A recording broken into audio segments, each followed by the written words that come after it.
அவன் செய்த லீலை சொல்லி நடக்க முடியுமா? அது புரியுமா? சின்ன கண்ணன் சின்ன கண்ணன் சின்ன கண்ணன் என்ன செய்தான் தெரியுமா?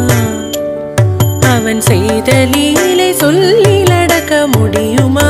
புரியுமா? சின்ன கண்ணன் என்ன செய்தான் தெரியுமா? அவன் செய்த லீலை சொல்லி நடக்க முடியுமா? புரியுமா? சின்ன கண்ணன் என்ன செய்தான் தெரியுமா?